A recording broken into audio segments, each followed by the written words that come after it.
ಕಾಂಗ್ರೆಸ್ನವರು ಹತಾಶರಾಗಿದ್ದಾರೆ. ಏನು ಮಾಡ್ತಿದ್ದೀವಿ ಅನ್ನೋ ಅರಿವೇ ಇಲ್ಲದೆ ಮಾತಾಡ್ತಿದ್ದಾರೆ. ಸೋಲಿನ ಹತಾಶೆಯಲ್ಲಿ ಮಾತನಾಡ್ತಿದ್ದಾರೆ ಅಂತ ಸಿಟಿ ರವಿ ವ್ಯಂಗ್ಯವಾಡಿದ್ದಾರೆ. ಸಿದ್ದರಾಮಯ್ಯ ಬಿಜೆಪಿಯವರ ಮನೆ ಹಾಳಾಗ ಅಂತ ಹೇಳಿದ್ದಾರೆ. ಯಾರ ಮನೆ ಹಾಳು ಮಾಡುವ ಮನಸ್ಥಿತಿ ಇದೆ? ಅವರು ದೇಶವನ್ನೂ ಹಾಳು ಮಾಡ್ತಾರೆ, ಹಾಳು ಮಾಡುವವರಾಗಿರ್ತಾರೆ ಅಂತ ಟೀಕೆ ಮಾಡಿದ್ದಾರೆ. ನಾನು ಈ ಬಗ್ಗೆ ಏನು ಕಾಮೆಂಟ್ಸ್ ಮಾಡೋಕ್ಕೆ ಬಯಸೋದಿಲ್ಲ. ಏಕೆಂದರೆ ನಮ್ಮ ಪಕ್ಷದ ಒಳ ವಿದ್ಯಮಾನಗಳ ಬಗ್ಗೆ ನಾನು ಮಾತಾಡೋದಿಲ್ಲ. ಆದರೆ ಇದನ್ನೆಲ್ಲವನ್ನು ಮೀರಿ ಎಲ್ರಿಗೂ ವಿನಂತಿ ಮಾಡೋದೇನು ಅಂದರೆ, ಇದೆಲ್ಲದನ್ನು ಮೀರಿ ದೇಶ ಮುಖ್ಯ.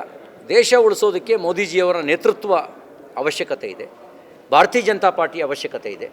ಹಾಗಾಗಿ ನಿಮ್ಮ ಮನಸ್ಸಿನ ಭಾವನೆಯನ್ನು ರಾಷ್ಟ್ರಹಿತದ ಕಾರಣದಲ್ಲಿ ಜೋಡಿಸ್ಕೊಳ್ಬೇಕು ಅಂತ ವಿನಂತಿ ಮಾಡ್ತೇನೆ.